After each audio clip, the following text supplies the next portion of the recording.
guys, binili na nga pala ako ng mami ko ng teeter kasi nga naman ako ay kagat ng kagat sa kanila. Kaya naman ayan, nabilan na ako ni mami ng teeter. Ito siya yung kulay blue na to pero parang hindi siya masarap yung lasa niya guys talaga, promise.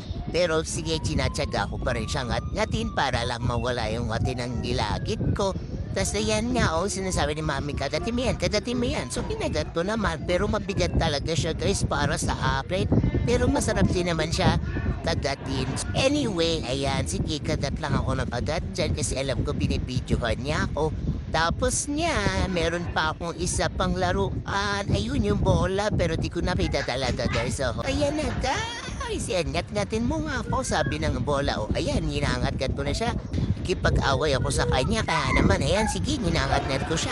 Pero napagod ako, kaya naman, ayan, nagpahinga ako, tas bigla na ako inantok. Yun lang, guys. Bye!